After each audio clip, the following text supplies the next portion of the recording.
सांख्यकारिका शास्त्री द्वितीय वर्ष में अनिवार्य विषय संस्कृत में निर्धारित पाठ्य ग्रंथ है। यह कृति ईश्वर कृष्ण की है।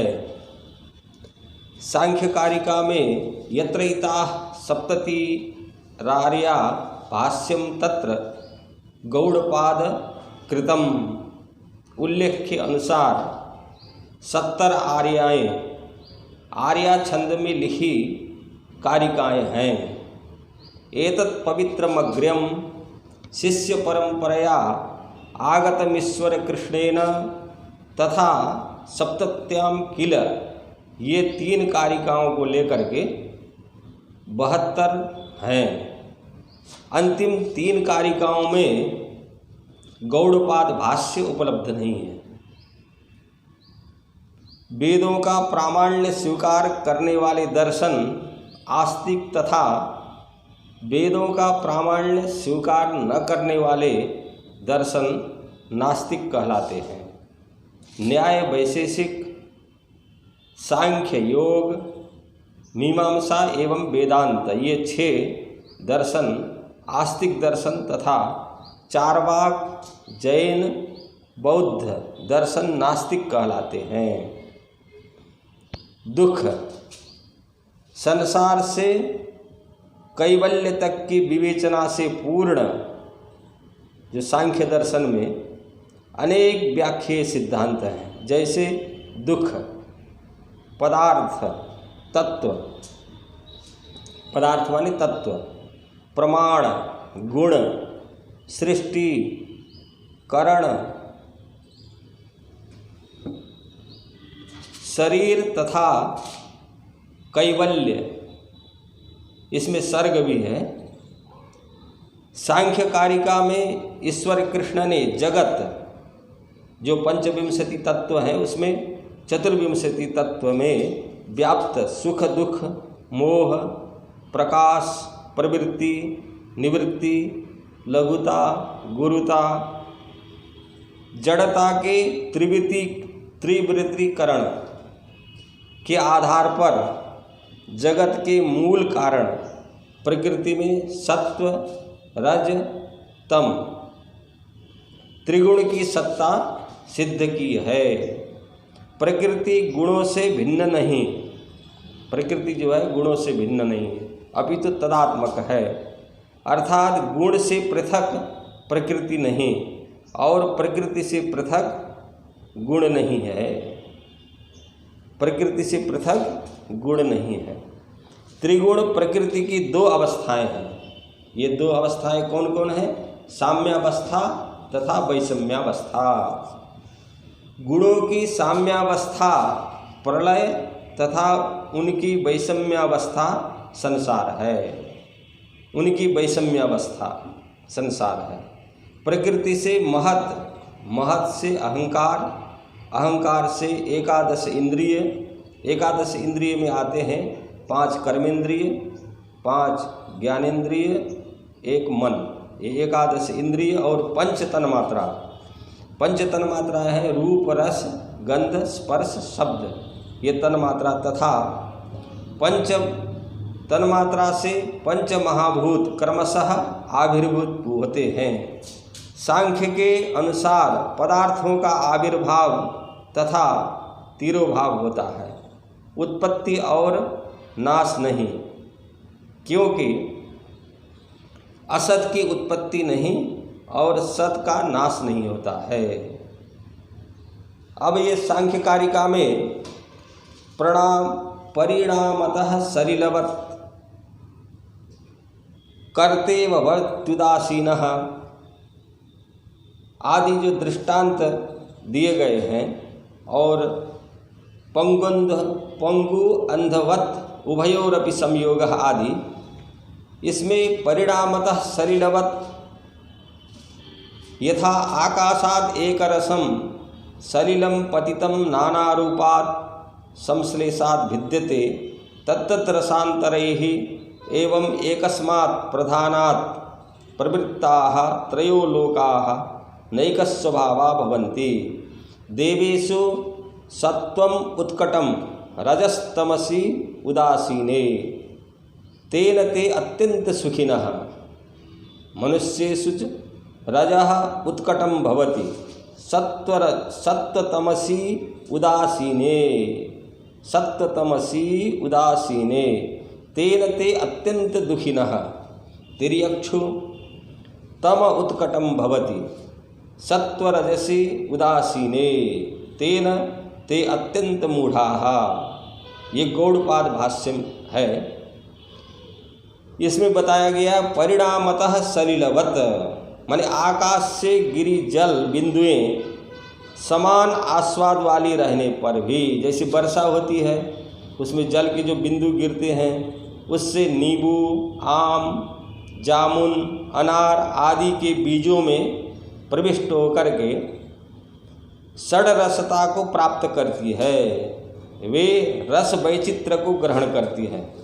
इस प्रकार जगत की नाना रूपता का समर्थन किया गया है, क्योंकि जल बिंदियाँ तो समान आस्वाद वाली रहने पर भी उसमें स्वाद भिन्न हो गए। कोई नींबू है, आम है, अनार है, ये सब बीजों में प्रविष्ट होकर के रस भिन्न हो गए। तो जगत की नाना रूपता का समर्थन किया गया है। और कर्तव्य भवत्युदासीनः, इसमें गुणानां कर्तृत्वे सति तथा उदासीनोपि पुरुषः कर्तव्य भवति न कर्ता। अत्र दृष्टान्तो भवति यथा अचौरः चौरैः सह गृहीतः चौरः इति अवगम्यते। एवं त्रयो गुणाः कर्तारः तैः संयुक्तः पुरुषः अकर्तापि कर्ता भवति कर्तृसंयोगात्। क्योंकि बुद्धि का कर्तृत्व धर्म पुरुष में प्रतिसंक्रमित होने से पुरुष कर्ता प्रतीत होता है। जिस प्रकार मान ले चोरों के साथ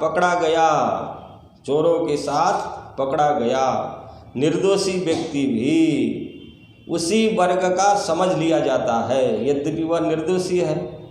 पुरुष में कर्तृत्व व्यवहार इस प्रकार गौण है। ये कहने का आशय ये है कि पुरुष में कर्तृत्व व्यवहार गौण है। चोरों के साथ पकड़ा गया निर्दोषी व्यक्ति भी उसी वर्ग का समझ लिया जाता है, लेकिन वास्तव में वो चोर तो है नहीं। पंगुअंधवत उभयोरपि संयोगः। अब बताते हैं इसमें अंधेन पंगुः स्कंधम आरोपितः एवं शरीरारूढ़ पंगु दर्शितेन मार्गेण अंधो याति पंगुश्च अंधस्कंधारूढ़ः पंगुः अंधस्कंधारूढ़ः एवं पुरुषे दर्शन शक्ति पंगुवत न क्रिया प्रधाने क्रिया शक्ति अस्ति अंधवत न दर्शन शक्ति। गौड़पाद भाष्यम, ये सांख्य कारिका का 21वां कारिका है। पुरुष में दर्शन शक्ति है, लेकिन पंगुवत उसमें क्रिया शक्ति नहीं है, क्रिया शक्ति नहीं है। और प्रकृति में क्रिया शक्ति है, प्रकृति में क्रिया शक्ति है, परंतु अंधवत, जैसे अंधा जो है देख नहीं सकता है, उसमें दर्शन शक्ति नहीं है। अतः दोनों का मैत्री संबंध पंगु अंधवत इस कारिका में, जो 21वीं कारिका है, उसमें दोनों का मैत्री संबंध कहा गया है। और जिस प्रकार अंध एवं पंगु अपने अपने निवास स्थान निर्दिष्ट स्थल पहुंच जाने पर अलग अलग हो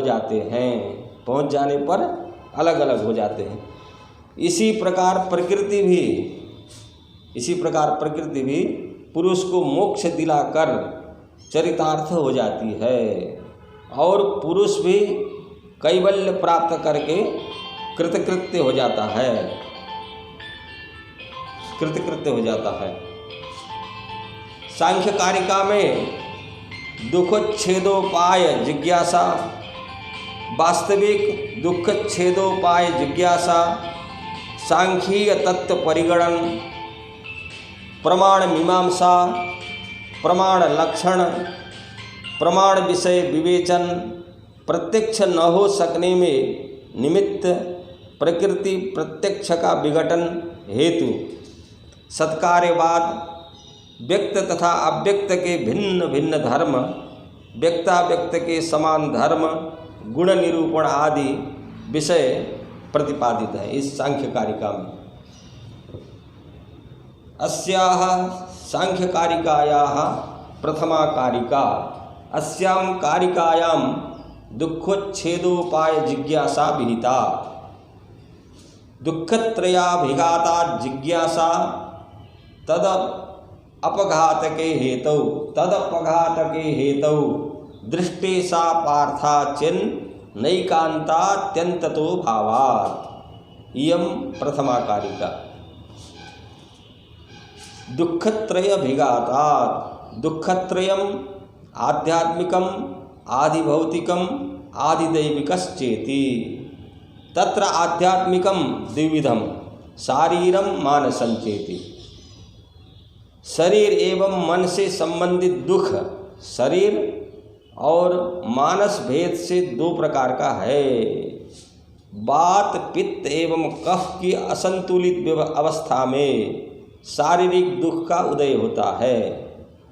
ज्वर, अतिसार आदि इसके उदाहरण हैं। मन की इच्छा के अनुसार अनुकूल एवं प्रतिकूल पदार्थों की क्रमशः प्राप्ति एवं वियोग न होने से मानस दुख का जन्म होता है। चिंता, व्याकुलता, व्यग्रता आदि इसके उदाहरण हैं। आदि भौतिक दुख वह है जो चतुर्विध जरायुज, अंडज, स्वेदज एवं उद्भिज भूत समूह प्राणी समुदाय से उत्पन्न होता है। जरायुज में आते हैं मनुष्य, पशु, मृग आदि। अंडज में आते हैं पक्षी, सर्प, मछली आदि। स्वेदज, स्वेद माने पसीना, पसीने से पैदा होने वाले जूं, लीख आदि।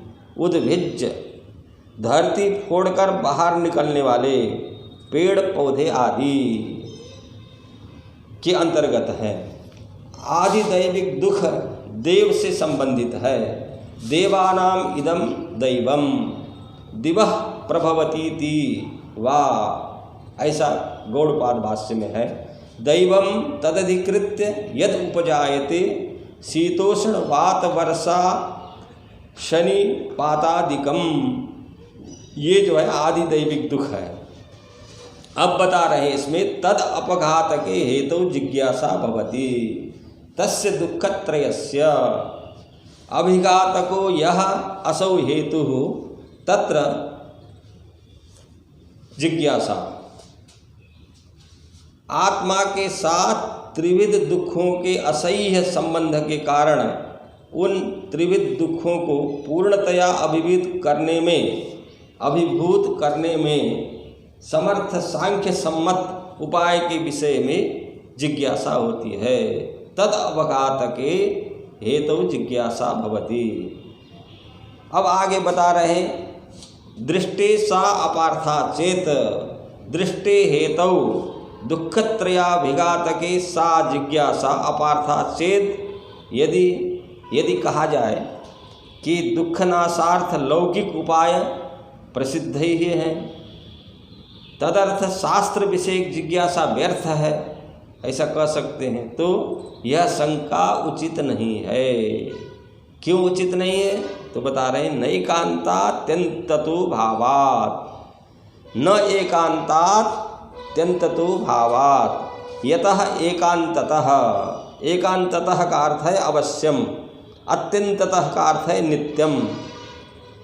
एकान्ततः अवश्यम, अत्यंततः नित्यम। दृष्टेन हेतुना अभिघातो न भवति, तस्मात् अन्यत्र एकान्तात्यन्ताभिघातके हेतु जिज्ञासा विविदिशा कार्या। क्योंकि दृष्ट उपाय से जो दुख निवृत्ति अनिवार्यतः तथा सर्वदा के लिए होती है, ऐसी बात नहीं है। जैसे औषधि किया, कुछ दिन के लिए आराम हुआ, फिर रोग लग गया, इनसे गया दुख पुनः लौट आता है। इनमें दुखों के समूलोच्छेदन का सामर्थ्य नहीं है।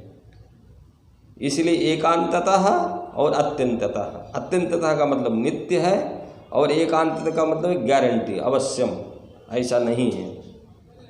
इसलिए इनमें दुखों के समूलोच्छेदन का सामर्थ्य नहीं है। अब बता रहे हैं इसका कारिका का, इस सांख्य कारिका का द्वितीय कारिका है। वास्तविक दुखोच्छेदोपाय जिज्ञासा। अस्याम कारिकायाम वास्तविक दुखोच्छेदोपाय जिज्ञासा विहिता। वास्तविक दुखोच्छेदोपाय जिज्ञासा। दृष्टवदानुश्रविकः स हे विशुद्धिक्षयातिशययुक्तः तद विपरीतः श्रेयान् व्यक्ता व्यक्तज्ञ विज्ञानात्। आनुश्रविकः अपि दृष्टवत् भवति। अनुश्रूयते इति अनुश्रवः, तत्र भवः आनुश्रविकः। वेद में विधान किया गया उपाय भी दृष्टवत्, दृष्टेन तुल्यो दृष्टवत्, लौकिक उपाय की भांति ही सह अविशुद्धि क्षयातिशययुक्तो भवति। अविशुद्धयुक्तः पशुघातात्, क्षययुक्तः अतिशयः विशेषः तेन युक्तः। पुण्य क्षीण होने पर व्यक्ति को पुनः संसार की ओर लौटना पड़ता है। क्षीणे पुण्ये मर्त्यलोकम विशन्ति।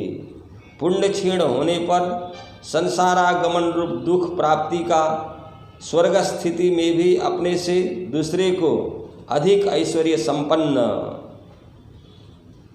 स्वर्ग स्थिति में भी अपने से दूसरे को अधिक ऐश्वर्य संपन्न देख करके ईर्ष्या, ग्लानि आदि होने के कारण लौकिक उपाय की भांति वेद में विधान किया गया उपाय है। कस्तरिहि श्रेयान् प्रश्नवाचक इति चेत उच्यते।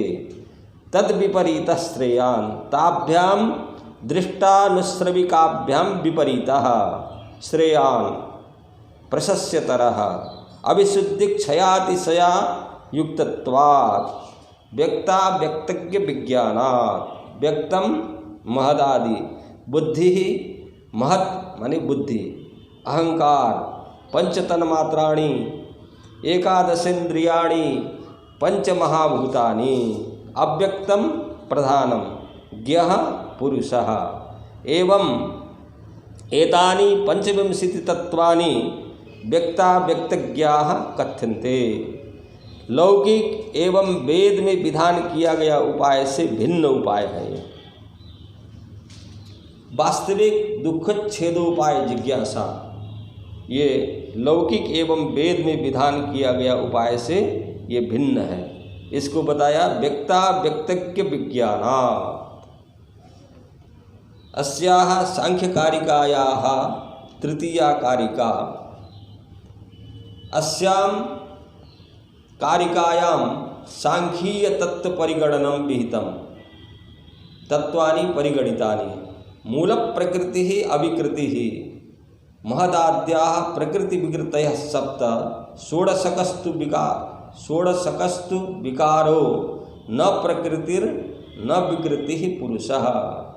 इयं तृतीया कारिका सांख्यकारिकायाः। मूल प्रकृति प्रधानम प्रकृति विकृति सप्तकस्य मूलभूतत्वात् मूल प्रकृति। मूलम च सा प्रकृतिश्च मूल प्रकृति अविकृति अन्यस्मात् नोत्पद्यते तेन प्रकृति कस्यचित् विकारो न भवति। मूल प्रकृति अविकृति रूप है।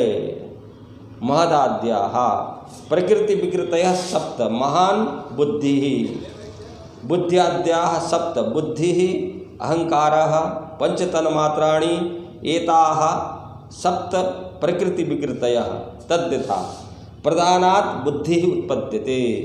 अतः विकृति। तेन विकृति प्रधानस्य विकारः इति सैवाहंकारम् उत्पादयति बुद्धिः एव अहंकारम् उत्पादयति, अतः प्रकृति। अहंकारोऽपि बुद्धेः उत्पद्यते इति विकृतिः। स च पंचतन्मात्राणि उत्पादयति इति प्रकृतिः। तत्र शब्दतन्मात्र महत् अहंकारात् उत्पद्यते इति विकृतिः। तस्मात् एकादश उत्पद्यते इति प्रकृतिः। तथा स्पर्श तन्मात्रम अहंकारात् उत्पद्यते इति विकृतिः। तदेव वायुः उत्पादयति इति प्रकृतिः। गंध तन्मात्रम अहंकारात् उत्पद्यते इति विकृतिः। तदेव पृथिवीम् उत्पादयति इति प्रकृतिः। रस तन्मात्रम अहंकारात् उत्पद्यते इति विकृतिः। तदेव आप उत्पादयति इति प्रकृतिः। एवं महदाद्याः प्रकृति विकृतयः सप्त करके तीसरी कारिका में जो बताया गया है, इसमें महदादि 7 पदार्थ प्रकृति विकृति उभय रूप हैं। 16 तत्वों का यह समूह 5 ज्ञानेन्द्रिय 5 कर्मेंद्रिय 11 ये हो गए मन को लेकर के, 5 कर्मेंद्रिय 5 ज्ञानेन्द्रिय, 5 महाभूत केवल विकृति रूप है तथा चेतन पुरुष अनुभय रूप है, अर्थात न प्रकृति ही है और न विकृति है। न प्रकृति ही न विकृति ही पुरुषः। चेतन पुरुष अनुभय रूप है, अर्थात न प्रकृति ही है और न विकृति ही है। अस्याः सांख्यकारिकायाः चतुर्थी कंडिका। अस्यां कारिकायां प्रमाणमीमांसा विहिता। दृष्टम अनुमानम आप्तवचनम दृष्टमनुमानम आप्तवचनम च सर्वप्रमाण सिद्धत्वात् त्रिविधम प्रमाणमिष्टम प्रमेय सिद्धि प्रमाणाद्धि। दृष्टम अनुमानम आप्तवचनम च त्रिविधम प्रमाणम इष्टम। सांख्य शास्त्रियों को दृष्ट माने प्रत्यक्ष, अनुमान तथा आप्तवचन, आप्तवचन माने शब्द अथवा आगम, ये 3 प्रमाण मान्य हैं। व्यक्ता व्यक्तज्ञानां त्रयाणां पदार्थानां कैः कियद्भिः प्रमाणैः केन कस्य वा प्रमाणेन सिद्धिर्भवति। इहलोके प्रमेय वस्तु प्रमाणेन साध्यते। यथा प्रस्तादिभिः व्रीहयः तुलया चंदनादि, तस्मात् प्रमाणम अभिधेयम्। दृष्टम यथा श्रोत्रम त्वक् चक्षुर्जिह्वा घ्राणमिति 5 बुद्धिन्द्रियाणि। शब्दस्पर्शरूपरसगन्धा येषां पंचानां पंचैव विषया। यथा संख्यम श्रोत्रम शब्दम गृह्णाति, त्वक् स्पर्शम, चक्षुरूपम जिह्वा रसम, घ्राणम गंधमिति। एतद् दृष्टम इत्युच्यते प्रमाणम। प्रत्यक्षेणानुमानेन वा यह अर्थः न गृह्यते स आप्तवचनात् ग्राह्यः। यथेन्द्रो देवराजः उत्तराः पुरवः स्वर्गे अप्सरस इत्यादि। प्रत्यक्षानुमाना ग्राह्यमपि आप्तवचनात् गृह्यते। जिस इंद्रिय का जो विषय होता है वह इंद्रिय उसी विषय को ग्रहण करती है, अर्थात इंद्रिय और उसका विषय निश्चित है। जैसे श्रोत्रेंद्रिय का विषय शब्द है, अतः वह शब्द को ग्रहण करती है। इसी भांति त्वगिंद्रिय स्पर्श को, चक्षुरेंद्रिय रूप को, जिह्वेंद्रिय रस को तथा घ्राणेन्द्रिय गंध को ग्रहण करती है। इंद्रियों का यही स्विषय ग्रहण प्रत्यक्ष दृष्ट कहलाता है। जिन पदार्थों का ज्ञान कराने में प्रत्यक्ष एवं अनुमान प्रमाण असमर्थ रहते हैं, उन पदार्थों का ज्ञान कराने में आगम प्रमाण प्रवृत्त होता है। जैसे देवताओं के सम्राट इंद्र हैं, उत्तर दिशा में गुरु हैं, स्वर्ग में अप्सराएं रहती हैं इत्यादि आगम प्रमाण से ग्राह्य हैं।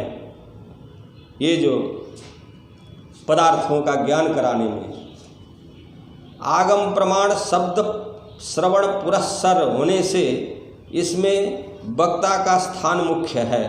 आगम प्रमाण में वक्ता आप्त होना चाहिए, क्योंकि आप्त पुरुष के शब्द को सुन करके श्रोता को जो शाब्द बोध होता है वह यथार्थ होता है। जो शाब्द बोध होता है आप्त वचन को ही आगम शास्त्र कहते हैं।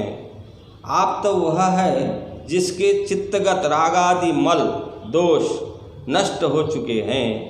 रागादि दोष के कारण व्यक्ति झूठ बोलता है। कारण रागादि न रहने से कार्य झूठ का न होना स्वाभाविक है। संग आसक्ति दोष से रहित होकर के जो अपने कर्तव्य के प्रति तत्पर रहता है तथा जो विद्वानों द्वारा सर्वदा वंदनीय होता है वह आप्त समझा जाता है।